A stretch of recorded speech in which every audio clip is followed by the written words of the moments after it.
Reb Chaim of Brisk.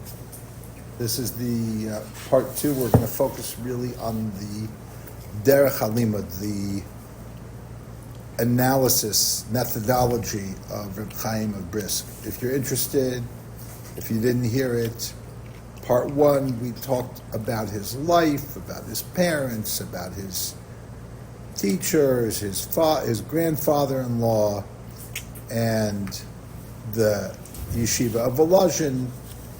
This time we're really going to try to focus on some of his core ideas.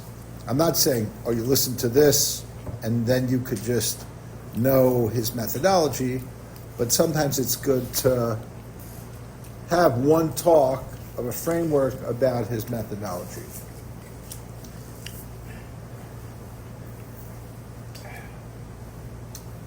One of the main vehicles for Reb Chaim was his only written work, Chidush Reb Chaim al Rambam.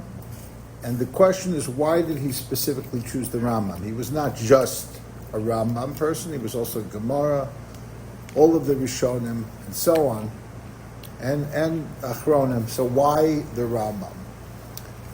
And furthermore, I'm going to say a statement that we apply to all of the stories about the Baal Shem Tov. And I'm going to apply it to Reb Chaim's interpretation of the Rambam. I think it's an apt application. The saying goes that if you believe all of the stories they say about the Baal Shem Tov, you're a fool. However, if you believe that they could not have happened, you're not bikaris. So it means, did they literally all happen? No, it's unlikely. Could they have happened? Could any one of them have happened? Yes. Which ones? Okay, we don't know. It's subject for conversation or whatever. And the same thing could be applied to when Reb Chaim interprets a Rambam. If you think that that's what the Rambam always meant, the way Reb Chaim interpreted it, you're a fool. But if you think that is an impossibility that the Rambam could have meant that, you're not bikaris. Meaning, if you say there's no way that Reb Chaim could have known the kavanah of the Rambam ever, everything he says has nothing to do with the Rambam, never has been, never will be. How do you know that? In fact, I think there's a very well-written book on the Rambam by Moshe Harbatel. And one of the points he makes is he takes one of the, I think Rabbi Soloveitchik from YU's Torahs in the Mahalach and the way of his grandfather Reb Chaim of Brisk, and on the Rambam, and he says, look, this is something you just can't disprove it. You might not be able to prove conclusively this is exactly what the Rambam meant, but you can't disprove it either. So it has like a certain charm to it. Another way of putting it is, once you've heard Reb Chaim on the Rambam, you will not read the Rambam the same way you did beforehand. You'll see it in the Rambam. Now this is based on another concept, which is those of us who believe in Torah Shebaal Peh believe that there is some part of Torah Shebaal Peh that's not necessarily articulated in the writing. In fact, to give you an example, I once attended a lecture by Rabbi David Weiss Halivni. Who was David Weiss Halivni? Does anybody know who he was? David Weiss Halivni. JTS, that's right. He was the rabbi who was the teacher after Saul Lieberman in JTS. He was the Gemarah instructor. And he, following Saul Lieberman, but even more, created this way of learning where basically anything that doesn't have the name of an Atana or an Amara on it, he says is one of the Stamayim, one of the people who came after the Amarayim. Very controversial. It's not really accepted in the Orthodox. Say it again. If it doesn't have a name of an Amara, if the Gemarah has an anonymous quotation, it's not from an Amara. It's not from Abaye and Rava. It's not from Ravina Ravashi. It's from the Stamayim. Okay. What does that mean? Stamayim is a period that came after Stam. Yeah, Stam. We don't know who it is. Anonymous. Between 70, whatever time the Amarayim stopped and the Gaonim and the Rishonim started. That's not the point I wanted to make. The point I wanted to make is in the class, even though there were like 10 other people in the class, I was there for the first time, and I didn't buy what he was selling. And very respectfully, I wasn't disrespectful. I never really heard it. I mean, I heard about it, but I never heard an actual live person saying it like that. I don't count his people who don't know what they're talking about. But this guy knew what he was talking about. He's a big genius. He knew the whole Torah by heart, all of the Gemarah. So I take him very seriously, but I'm asking him all these questions, like what's going on here? And very politely, because I respect him. And he told me the following thing. He said, you should know that I learned when I was young a lot of Gemarah, and I didn't learn lumdus. I didn't learn analysis. I just learned how to remember as much Gemarah as possible. And I learned so much Gemarah without having any methodology of interpreting it, that because of that I was bothered. I couldn't reconcile different things. And the answers for me came through this theory of the Stamayim, even though he wasn't the originator of it, but he took it a lot further than whoever started it before him. I don't want to call him an apikaris. I'm not going to call him an apikaris. I don't agree with that for many reasons. One reason is I think it's intellectually, I don't want to say wrong, but dangerous, because you can't say because we don't have a name on something, therefore it's stamayim. Because then you leave yourself open to the argument that a lot of professors already made, that even if you have a name, what do we care? How could you trust the name? Meaning, once you start overhauling any literary text in the Torah, whether it's Tanakh, whether it's Gemarah, in a wholesale way, I'm not saying you can never have any way of being magia, a letter and a Gemarah, but once you start saying in a wholesale way, there's no reason why you can't go further and just basically uproot it entirely. So it's like, where do you start? Where do you stop? You have to be a Bal Masara. You can't just come one day and say, I don't know how to answer these questions, but I have a new way to do it, and it's this way. But my point is that if you believe in Torah Sheba'al Peh, you have to believe that there's some element there of the Torah Sheba'al Peh that's Ba'al Peh, that requires to learn it and teach it and understand it. How far to go, what mahalach to go, what derech to go, what methodology, that's subject to interpretation. Okay, now that my rant is done.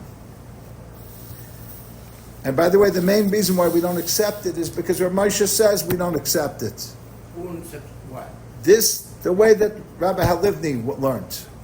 We don't accept it because we have a Messiah that this is what the Rishonim, the Stamayim, Gaonim, Rishonim, they were the ones who sanctified the Gemarah and our practice of following it.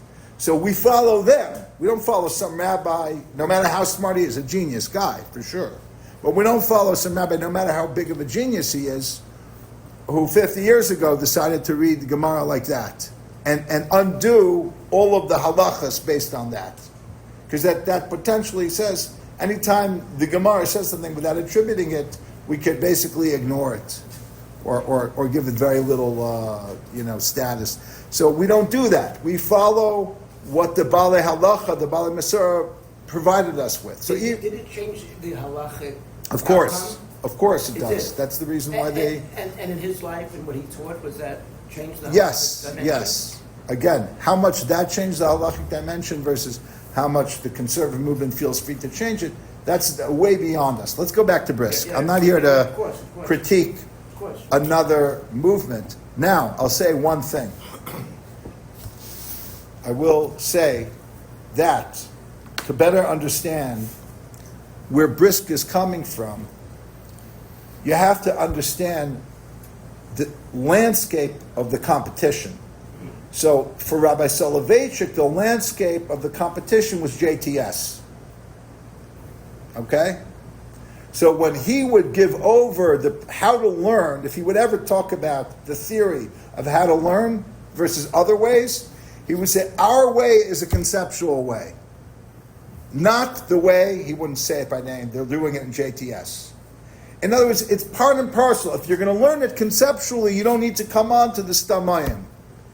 You don't need that dre that they do, that they have to be mevatel half the Gemarah to inferior status, second-class citizen. You don't need it.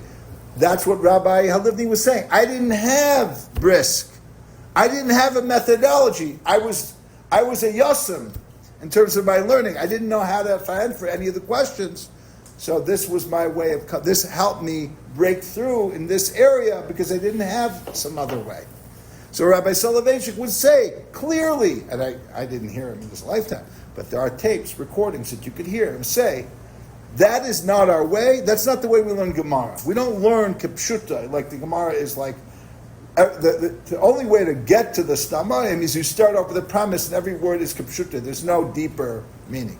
So he'd say that's not how we learn, and therefore that whole Mahalach is not our Mahalach. Okay? Now, what was going on then? The Enlightenment was going on then. What was going on then? Hasidim were going on. I have a theory. I just came up with it this afternoon. What happened right before the Brisker Derech? The Reb Chaim Brisk was a genius. So if he would talk to somebody in learning, he would see that they had a mahalach. I have a theory that he heard that there was a Chasidus that had a mahalach. You know which it is. It's the Me'er Shilach. He must have had somebody said, oh, there's this Rebbe in Ishbitz.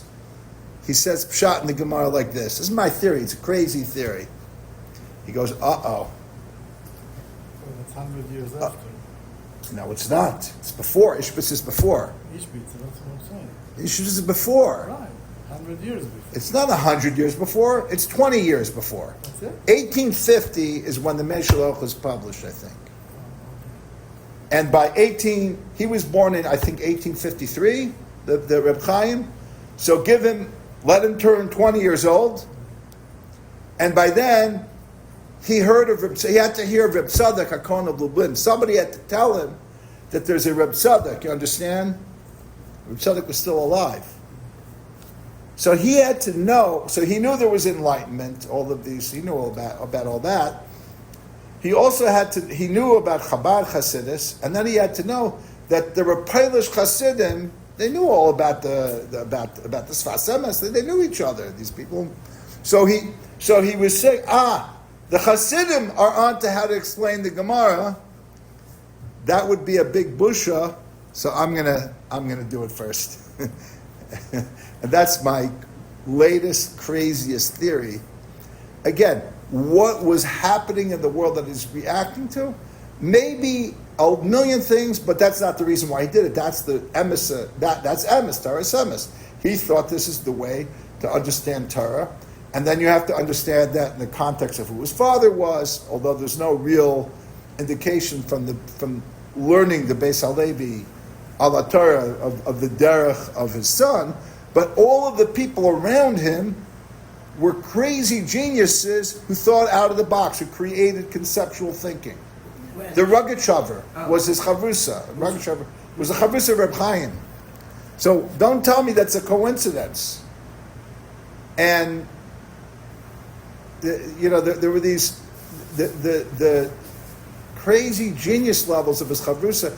He had another chavrusa named Reb Itzel Panovitcher, who was a crazy mind, maybe smarter than him, and his ideas were more innovative, but so out there that they didn't gel enough for the olam to buy into it. And he was the founder of the Panovitch Yeshiva. So there was something going on in the water there. No question about it.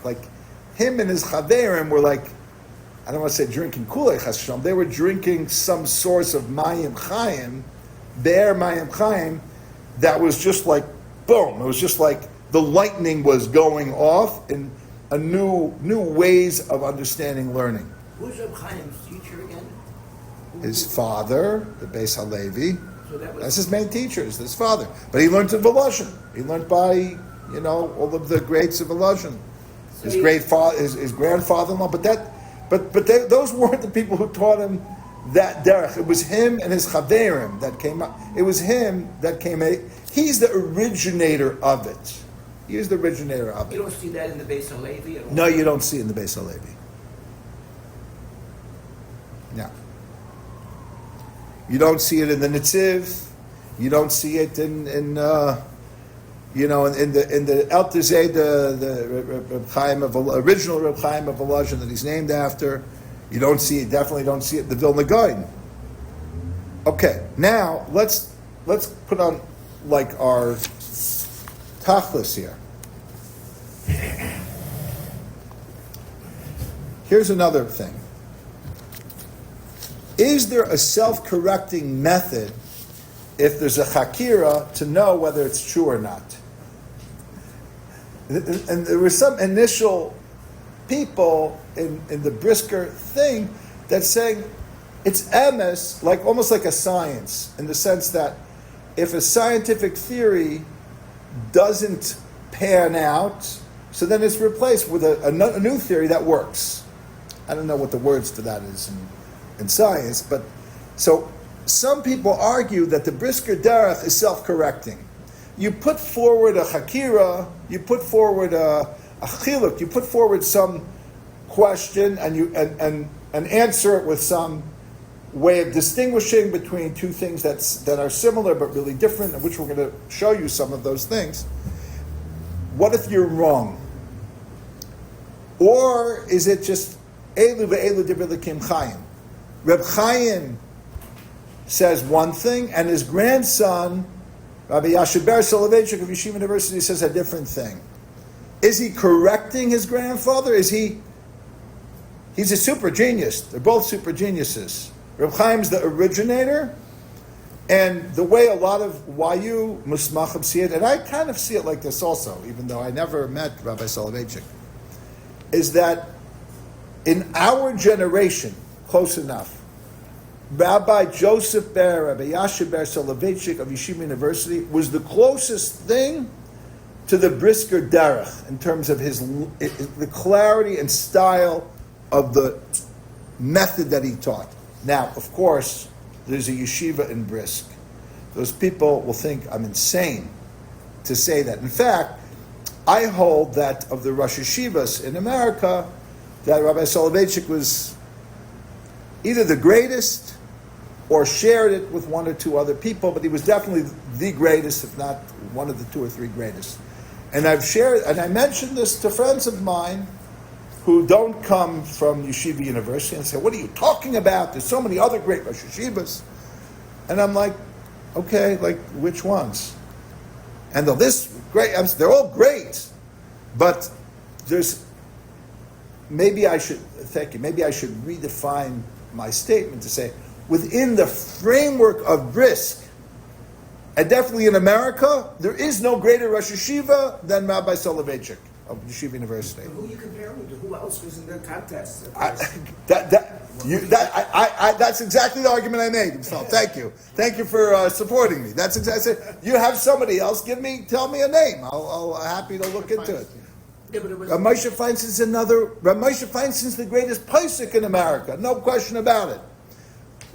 And by the way, when I leave room to say that maybe he shares it with somebody, I mean Reb Aaron Kotler and Reb Moshe Feinstein.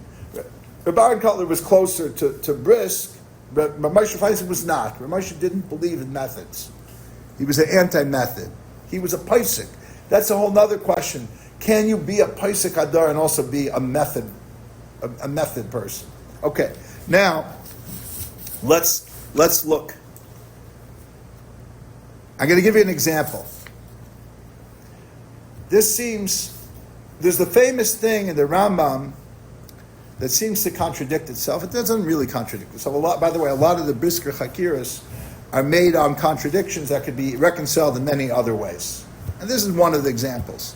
There's a famous Rambam and Hilchas Tefillah that, on the one hand, seems to indicate that you need a certain level of intentionality throughout all of the Shemon Esrei, of what we call Dalif Neimiat Ometz. Know that you're standing before HaKadosh Baruch Hu. But there's another Rambam in Hilchas Tefillah that says it's only the first bracha that if you didn't know what you were saying, you're not Yotze. By the way, in Hilchas Kriya Shema also, the Rambam paskins, according to the Brisker way, that you need to say all three brachos, but only the first must be said with kavana. Meaning, Shema Yisrael, Hashem Elokeinu Hashem Echad, you have to know what you're saying. You have to know that, you're declaring Hashem to you. The rest of it, if you blanked out, you're still Yotze. But let's get back to the davening. So the answer is something like this. What's the kavana, the bare minimum of kavana in davening? That you know that you're davening. What is davening? You're speaking to Hashem. That you need to know that's what you're doing. That's like any mitzvah that needs kavana. You need to know you're doing a mitzvah. There's only one problem with that. Reb Chaim learns, his grandson did not agree with him.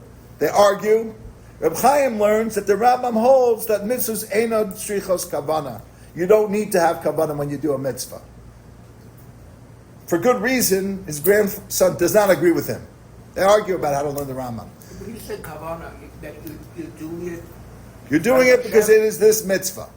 That because Hashem commanded it, or that this is the mitzvah that you're doing? You're doing the mitzvah because Hashem commanded it, but let's not go on what levels of kavana. Right, okay. Kavana or no kavana right now, right? So, again, we'll get to levels. So, the first chiluk, distinction, is what are we talking about? You're talking about a general fulfillment of a mitzvah, then you need to know you're doing a mitzvah. What's the general mitzvah you're doing? You're davening l'fnei Hashem. You're talking about the specific tefillah, the kavanah of tefillah that's specifically for davening. That's the first bracha. Okay. Now, there's so much to unpack here, right? Because it's part of a bigger conversation of mitzvahs, strichas, kavanah. It's a machlokes. I don't want to make it like this machlokes is a machlokes between a grandfather and a grandson. This is a machlokes between all the Rishonim. It's a big machlokes. It went on before, and it's going to continue to go on. Right?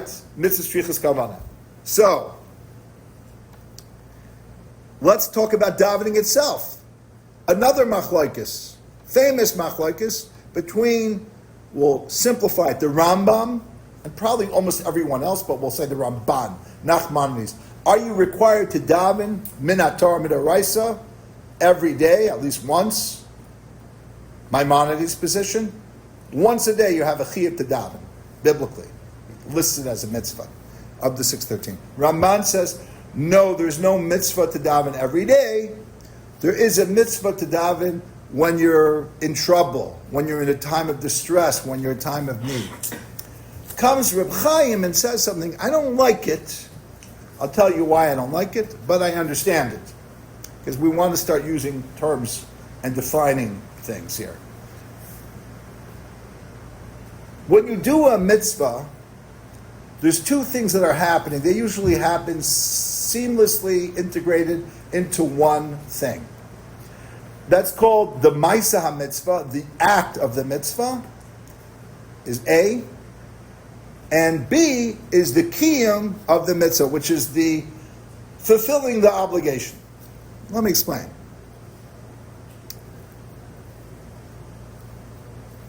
If I see a poor person who has a lot of pride and doesn't want to take tzedakah, and I say, I try in every way to give him the money, he's misarv, he doesn't want to take it. I say, you know what? Do me a favor. I'm leaving this envelope here for you. I hope you have the good sense to take it. And I leave the room. I did the Maseh Hamitzvah because I gave him the tzedakah. I put it in his Dalet Amos. But if he doesn't take it, there's no Kiyum Hamitzvah, because I need the person to take the tzedakah for it to be considered that I gave tzedakah to someone, not that I gave tzedakah to the table. Putting money on the table does not constitute the mitzvah of tzedakah, which might be the reason why you don't make a bracha. Because I make a bracha laniach tefillin, because it's in my control. I'm the one putting on tefillin. But if I'm giving tzedakah and I'm going to make a bracha, the Maseh Hamitzvah is only half. It's me extending my hand. The Kiyum is only when the poor person accepts it. If he doesn't want it, I'm going to make the bracha. Because I realize and I have to make it before he takes it. And then he's like, no, thank you. So it's a bracha levatala. It's more than just a bracha levatala. It's also, David Sachs told me this vart. He said, somebody came in to do the mitzvah of Brisker Derech, but he made it so clear to the guy that he was visiting that he was being mekayim the mitzvah of Brisker Derech. The guy who was sick in the hospital said, I'm not your lulav to shake. Whoa. Wow. You understand? Meaning, you can't treat another human being like you treat an inanimate object, like your lulav to shake. Your lulav to shake is in your reshus. Another person is another person. So the kiyum of Brisker Derech is on the other person, is on the chayla. And there's many things like this. In Hilchas Avelis, for example, Rabbi Soloveitchik talks about there's a difference between the people who are there to be menachem the avel, because they know the avel, versus the other people who come to see what's going on in the Hilchas Kriya. The people who are in the first row because they know the avel and they're talking to him because they have a relationship with him, they're pater at that time from saying Kriya Shema. The people who are just there to be there, they have to say Kriya Shema. Because it must be that we estimate that the people who are doing the Nicham Avelim to an Avel who they know, that they're not just doing the Maseh Hamitzvah of showing up in the house of the Avel, but there's a Kiyum because the Avel's being comforted because they know each other. Mashenk and the people who don't know them. Again, I don't know if Rabbi Soloveitchik said that exactly, but something like that. I'm changing it. I take very many liberties tonight. What if you go to make the minyan? Then you're saying Kriya Shema. Then that's not a problem. Well, I'll tell you, when I went to the Rav's daughter, when she was sitting shiva for him, the room was entirely silent the entire time. Mm. And she was sitting on the floor. She never said a word. People would go, they would sit for 20 minutes, half an hour, and then just say a malkum and leave. We never heard, I stayed many hours. You didn't hear one never word. heard anybody say anything. Wow. So maybe there was no, according to what you're saying, there was a Maseh, a mitzvah, but maybe not a kiyum. But I think if it depends on the Avel not wanting to talk. Yeah. Yeah, Because the Kiyum also, the Gemarah says, the mitzvah of Nicham Avelim is in the shtika, I think, in the quiet, meaning or the listening. Yeah. You don't go there to haka chaynik with the avel to tell them about stock tips. You can, okay. So let's. It's a good point. I do know of some like kind of Litvish Nicham Avelim, like where there's a lot of silence because you're supposed to talk about the mace, and not everyone's ready to talk about it. It's emotional, whatever, different reasons. Let's talk a little bit about Maseh Hamitzvah versus Kiyum in the laws of the shofar, because that's a very good example, an analogy. Again, these things in the Brisker methodology are going back and forth throughout the generations. We can go this way and that way and this way and that way. And that's part of the question. Is there ever going to be a settled, psak of the right way of the Brisker Mahalach to interpret the following? What's the mitzvah of listening to the shofar or blowing the shofar? So, one of the Brisker methodologies would be that the mitzvah is to hear the shofar. That's the Kiyum. The Kiyum means that's fulfilling the mitzvah of hearing the shofar is by listening. But the Maseh Hamitzvah, the act of the mitzvah, is that the shofar has to be blown, because you can't fulfill it without it being blown. You can't hear the sound of the shofar without somebody making the sound of the shofar. So in the sense, that's a good example of the Maseh and the Kiyum happening from two different people. Right? Yes. Can I tweak that a little Sure. bit? My understanding is Yeah. Maseh is the act. Yeah. You give an example where it's two people and that's the Well, Maseh, let's say here is the act of the blowing of the shofar or the hearing. The Kiyum on this would Yeah. be, let's say, to be awoken and to pay attention. Uh-huh. So it's like to trigger the emotional response or the mental awareness. There's no act involved, but So it's a good. what your goal is. What you're Okay, trying to accomplish. so you're raising a can of worms here, because you weren't here. Were you here last week? You were not here, because last week we learned. Because what Naftali is saying is maybe the Kiyum is not the technical act of the mitzvah, because we know that that's the Maseh mitzvah, but the Kiyum is the effect of the mitzvah of what it's supposed to do to you. Not just that you technically fulfill the obligation, but it's more like what Rafael would love, which is it awakens you to have a relationship with HaKadosh Baruch Hu. It makes you do tshuva me'ava. It does something to you. The problem with that is that you're becoming a chassid. Not that I have any problem with that. I think it's amazing. It's great. But the Brisker Derech is don't ask why, ask what. In other words, we can't question why do you blow the shofar. What about the Rambam? The Rambam says that the reason why we blow the shofar is to say, Ur Yishenim Mishinaschem, wake up those who are slumbering. It's a lishitaso of the Rambam, of a spiritual awakening, the way the Rambam would see fit. But even the Rambam says, he puts in a disclaimer, even though the mitzvahs are gzeres hakasuv, I'll give a remez. Yes, but remez is like it alludes to. So even though the Rambam says a reason, he has a disclaimer on it. But I'm going to say something else. Some of the Talmidim of Reb Chaim started going more closer to your question of what's the purpose of the mitzvah. In Reb Chaim, the purpose of the mitzvah is doing a mitzvah. It's the Ratzon Hashem. You're not supposed to say, so what is it doing to me? He says, unless the Gemarah says it. Chazal are allowed to say, what about all the namers of Rabbi Akiva that talk about Rosh Vameh b'shofar? How do you make Tamluchuni Aleichem? How do you make Hashem in charge of you? You use a shofar. So they asked Reb Chaim, it's a Gemarah. So how could I give Naftali a hard time about a Gemarah? He says, Reb Chaim says, you're right. A Gemarah, they can give a reason why. You and I, we're not on the level to give a reason why. Okay, but Afal Pikein, there's a real question. Once you get to the Brisker Mahalach, which is what the Gemarah is saying, to clarify what it is versus this, not that, can you ask why? And the answer is, that's up to you. It's not Brisker per se. They say of Shimon Shkap. When I was in yeshiva, the Geoinim, the people that were like the most mind-blowing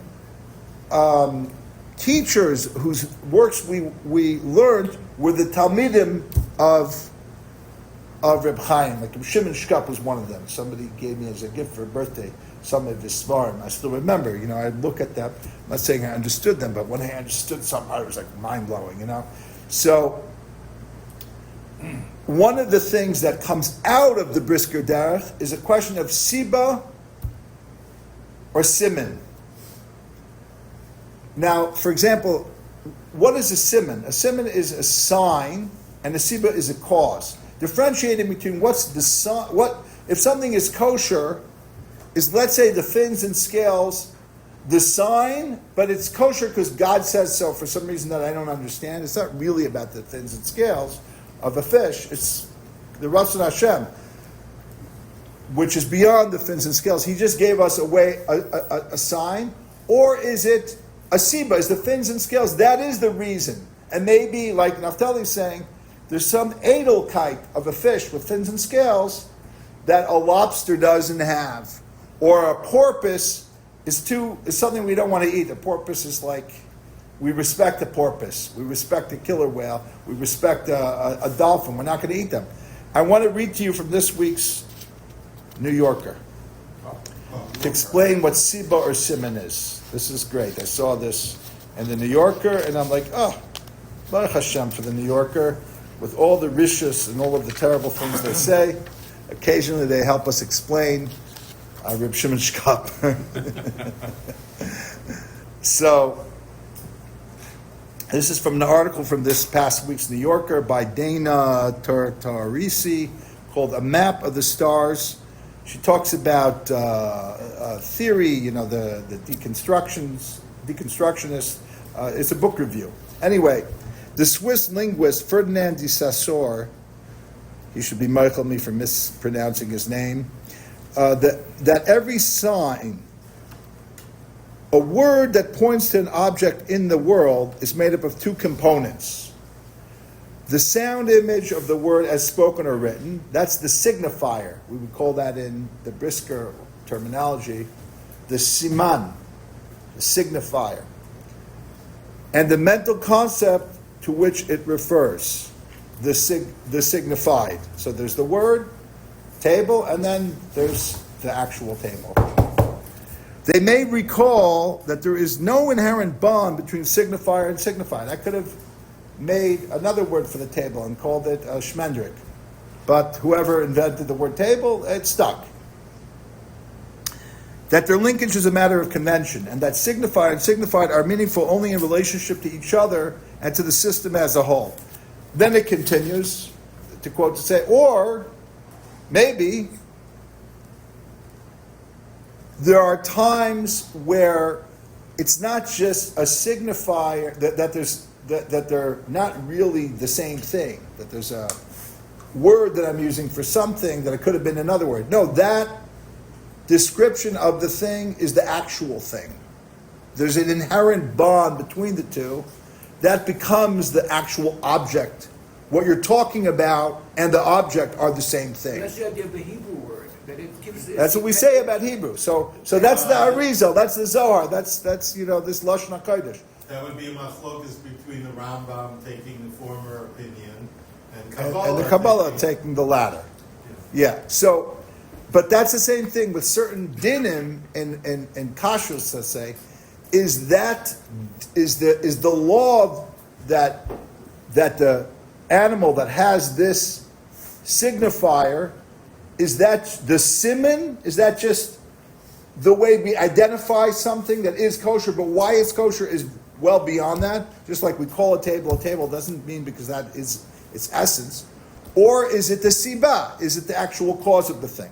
So once you're starting to ask that question, then you're looking for like darshan time of the kria. You're like trying to give an understanding. The difference would be, for example, if it's it's not just the siman, but it's the siba. The reason why the Torah gives us these ways of telling us what's kosher is because that makes it kosher. Then, besides for the halachic significance of what that might mean, so for example, if you find if something came from a kosher animal, but it doesn't have the kosher simanim, if it's the essence of the thing is that makes it kosher, then it still wouldn't be kosher because it doesn't have the simanim. But if it's just a signifier, then I know it's kosher because the mother is kosher, the father is kosher. I'm not saying that's a halachic difference because I don't know if that is. I'm making that up. But what I would say is it's a ruchniistic thing, the concept of like you are what you eat.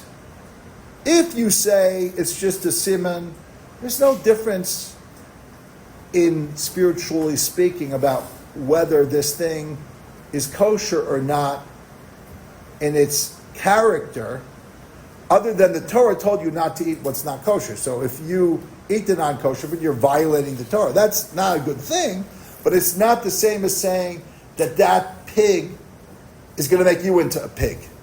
You broke the Torah law, you ate chazer, but it's not the same. So again, it's like darshan time of the cross. Should we even go there? In the more pure form of brisk, don't go there.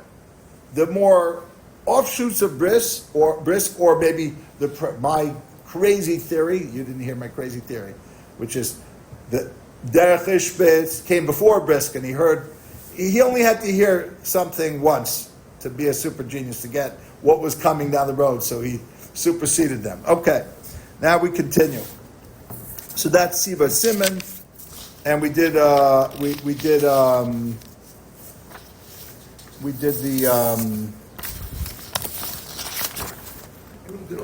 Let's talk a little bit about Cheftza. Not about Cheftza versus Gavrah, but just Cheftza versus something else. Let me explain what I'm talking about.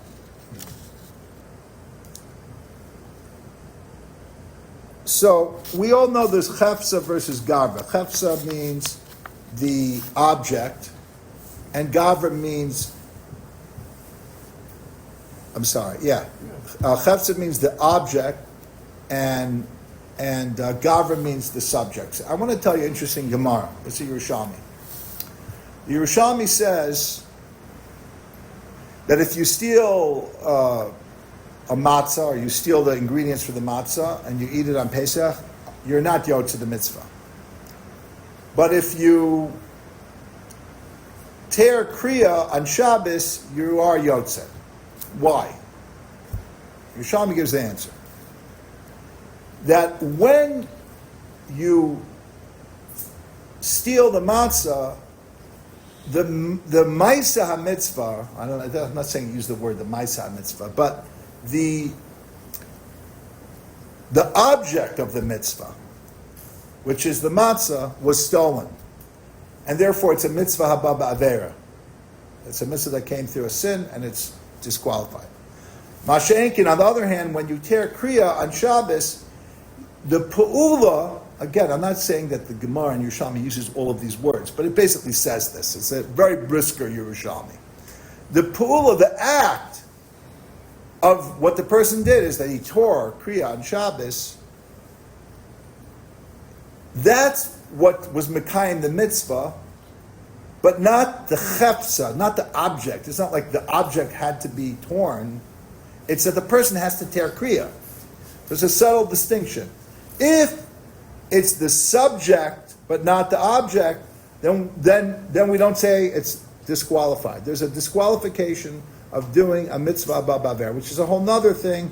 Is that the Ritva and some of the Rishonim say it's a general principle in Kol HaTorah Kula, all of the Torah. The stolen lulav, the stolen lulav, a bracha on something that was stolen, and so on, a carbon that was stolen. That's mitzvah ba'aver, or according to the Yerushalmi, the stolen matzah. But why is it not a mitzvah ba'aver when you tear kriya on Shabbos? Because the item itself, it's not a cheftza of a mitzvah. It's not an object of the mitzvah. It's the gavrah, it's the man who's doing it. He did a violation, but he's still mekayim the mitzvah because it's not a ba'aver in terms of the object. Okay, I'm going to go a little further. I'm going to explain it in some other areas as well. If you take a look at a sukkah,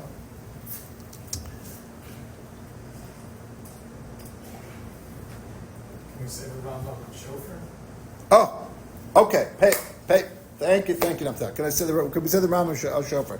So the Rambam says that if somebody steals a shofar and blows it, everyone's yotz in the mitzvah of hearing the shofar, because the mitzvah is to hear the shofar. But the question is, we just said before, that the Kiyum is the hearing, but the Maseh Hamitzvah is the blowing.